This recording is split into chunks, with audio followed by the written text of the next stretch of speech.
Assalamualaikum warahmatullahi wabarakatuh. Selamat pagi anak-anak.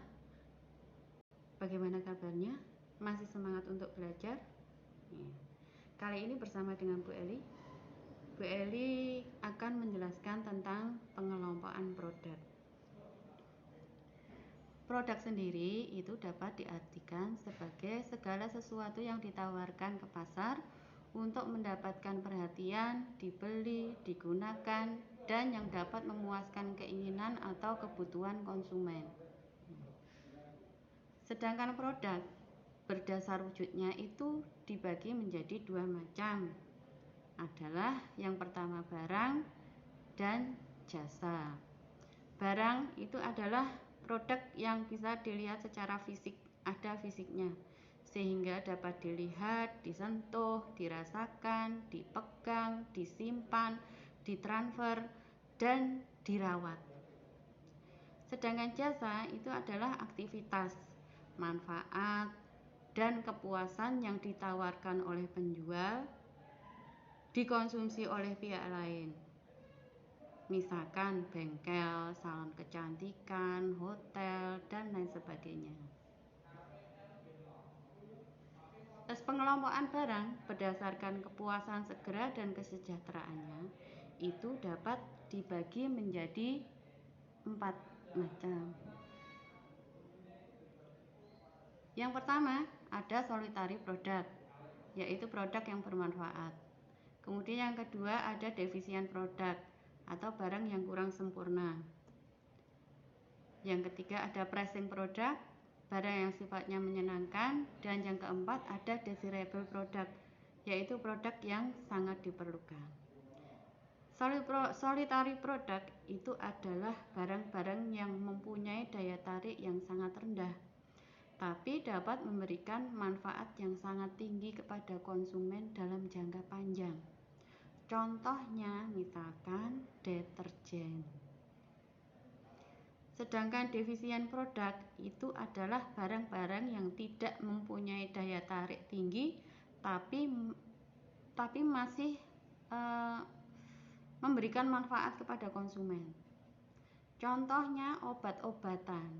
Obat-obatan itu rasanya pahit, tapi manjur untuk mengobati penyakit. Yang ketiga ada pricing product. Pricing product adalah barang yang segera memberikan kepuasan kepada pembeli, akan tetapi dapat berakibat buruk untuk pemakai barang tersebut. Misalkan barang-barang yang tidak baik untuk kesehatan itu contohnya rokok. Terus yang terakhir ada desirable product, adalah barang yang dapat memberikan kepuasan dengan segera dan dapat bermanfaat bagi kehidupan manusia. Contohnya makanan dan minuman yang bergizi.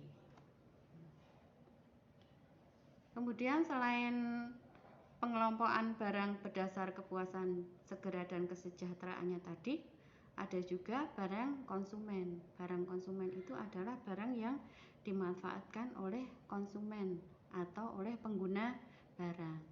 Yang pertama ada convenient good, barang kebutuhan sehari-hari. Kemudian yang kedua ada shopping good, barang belanjaan.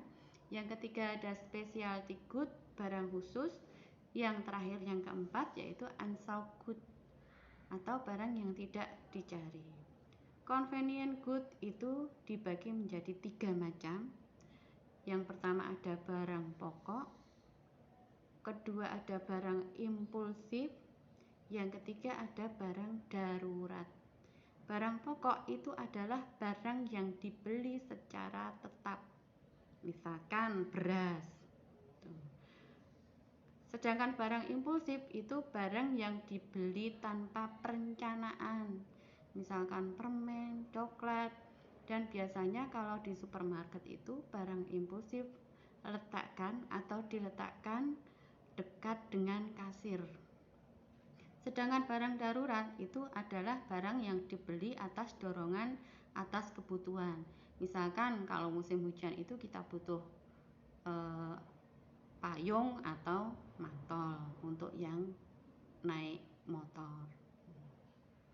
Terus yang kedua ada shopping good, barang belanjaan. Itu adalah barang yang pembeliannya itu perlu dipertimbangkan. Apakah harganya itu relatif mahal, perbandingan mutunya dibandingkan mutunya, dan lain-lain. Contohnya mobil, motor, peralatan rumah tangga, pakaian, dan lain sebagainya. Kemudian yang ketiga itu ada specialty good atau barang khusus, yaitu barang dengan ciri khas yang dapat menarik konsumen dalam berbelanja.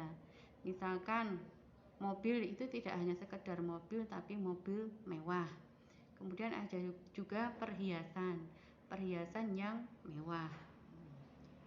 Yang keempat ada unsought good, barang yang tidak dicari, yaitu barang yang tidak diketahui atau diinginkan konsumen, namun secara normal tidak berpikir untuk membeli.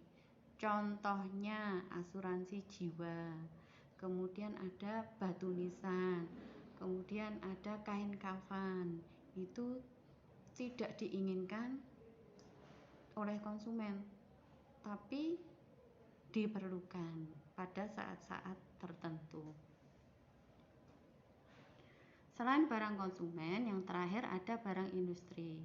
Barang industri itu sendiri dibagi menjadi 3. Yang pertama material and part, yang kedua capital item, yang ketiga supplies and service. Material and part itu adalah barang yang seluruhnya atau sepenuhnya dimasukkan ke dalam produk jadi. Grup ini dibagi menjadi 2 kelas, yaitu bahan baku dan bahan jadi, serta suku cadang. Yang kedua, capital item itu adalah barang tahan lama yang memberikan kemudahan dalam mengembangkan atau mengelola produk jadi. Kemudian yang terakhir ada supplies and service, itu adalah barang dan layanan yang tidak tahan lama, yang memberikan kemudahan dalam mengembangkan atau mengelola seluruh produk tersebut. Itulah beberapa hal yang dapat Bu Eli jelaskan tentang pengelompokan produk. Semoga bermanfaat untuk anak-anak semua. Wassalamualaikum warahmatullahi wabarakatuh.